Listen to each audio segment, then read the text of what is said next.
ఏది కానీ ఆంధ్రప్రదేశ్ నిజంగానే అలాంటి పరిస్థితి ఉందా? నిజంగానే ప్రజలు అసహించుకుంటున్నారా వీళ్ళు మాట్లాడే భాష? ఇప్పుడు సపోజ్ పేరు నాని ఉన్నారు, ఆయన మాట్లాడే భాష, లేకపోతే మొన్న ప్రసన్న కుమార్ రెడ్డి మాట్లాడింది, అంతకుముందు జగన్మోహన్ రెడ్డి మాట్లాడినవి, గత 5 ఏళ్లలో ఇష్టారాజ్యంగా లేడీస్ మీద మాట్లాడిన మాటలు, భువనేశ్వర్ గారి మీద మాట్లాడిన మాటలు, ఇవన్నీ ప్రజలు అసహించుకుంటారు అనుకోవచ్చా?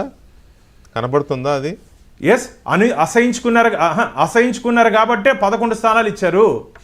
అసహించుకున్నారు కాబట్టి 11 స్థానాలకి పరిమితం అయిపోయారు. మరి మనకు కనపడింది ప్రజలు అసహించుకుంటారు, మనకు కనపడింది జగన్మోహన్ రెడ్డికి ఎందుకు కనిపించట్లా? ఆయన అదే ఎందుకు కంటిన్యూ చేస్తున్నాడు? పచ్చకామరలోడికి ఊరంతా పచ్చగా కనపడుతుంది, పిచ్చోడికి నేను ఎక్కువ మాట్లాడలేనన్న ఎందుకు ఊరికే. నేను ఇప్పుడే యూట్యూబ్లో నేను స్టార్ట్ చేస్తాను నా గురించి అప్పుడే కామెంట్లు, అప్పుడే కామెంట్ నా గురించి. ఈ పిచ్చోళ్ళ కథ, ఈ పిచ్చి నాయకుల కథ మనం ఏదో అసలు మీరు ఎంత విచిత్రంగా పెడతారంటే వాళ్ళ కామెంట్లు మీరు చెప్పుకోలేమన్నా. కానీ వారి కామెంట్ నేను ఆశీర్వాదంగా, వారి శాపాలుగా నేను ఆశీర్వాదంగా భావిస్తా. ఇంతమంది నన్ను తిడుతున్నారంటే నేను వాళ్ళ ఆశీర్వాదం, నాకైతే ఆశీర్వాదంగానే భావిస్తాను తప్ప అది ఒక స్ట్రాటజీ. అదొక స్ట్రాటజీ అన్న వాళ్ళకి. అంటే మనం ఏదైనా మానసికంగా దెబ్బతింటామేమో, మాట్లాడమేమో అనుకుంటారు. మీరు ఎన్ని చేసినా సరే నేను నిజం చెప్తున్నాను. ఈరోజు ఆంధ్రప్రదేశ్ రాష్ట్ర ప్రజలు జగన్మోహన్ రెడ్డి గారి మీద ఉండే అభిప్రాయాన్ని ఏబిఎన్ ద్వారా తెలియజేస్తున్నా. ఒక భానుప్రకాష్ భారతీయ జనతా పార్టీ అధికార ప్రతినిధిగా నేను ఈరోజు మాట్లాడుతున్నాను మీరు అనుకోవచ్చు, కానీ ప్రజల నుంచి వచ్చినట్టు ఫీడ్బ్యాక్.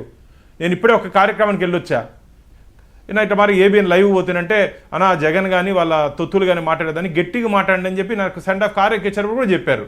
కార్ ఎక్కిచ్చేటప్పుడు సాధారణ ప్రజలు వాళ్ళు ఎక్కడ ఏమన్నా వెళ్ళిపోతున్నామంటే ప్రజల్లో ఉన్నటువంటి భావాన్ని నేను ఏబిఎన్ ద్వారా తెలియజేసుకుంటున్నా. అంత నీచమైనటువంటి పాలన జగన్మోహన్ రెడ్డి అందించాడు. ఇంకా జగన్మోహన్ రెడ్డి గారికి ప్రజల నుంచి ఆశీర్వాదం వచ్చే ప్రసక్తే లేదు.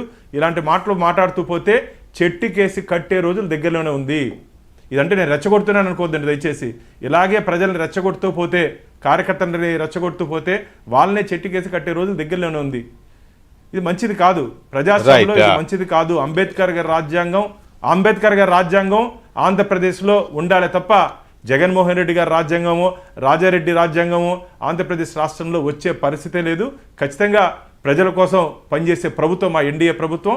ఖచ్చితంగా రాబో రోజుల్లో కూడా సుదీర్ఘకాలం పాటు మా ఎన్డీఏ కూటమే ఆంధ్రప్రదేశ్ రాష్ట్ర ప్రజలకి కోరుకుంటారు తప్ప ఇలాంటి రాక్షస పార్టీని ఆంధ్రప్రదేశ్ రాష్ట్ర ప్రజలు కోరుకోరు.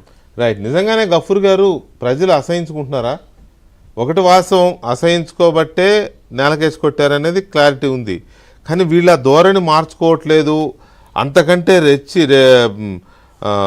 రెట్టించిన ఉత్సాహంతో అదే ధోరణి కంటిన్యూ చేస్తున్నారంటే ఎక్కడో డౌట్గా ఉంది. ప్రజల్లో వీళ్ళకి బాగుంది అంటున్నారేమో అని. ప్రజలు ఎప్పటికెప్పుడు తమ అభిప్రాయాలు ఏం చెప్పరండి. ప్రజలు మనసుల్లో ఒక అభిప్రాయాన్ని ఏర్పాటు చేసుకుంటారు.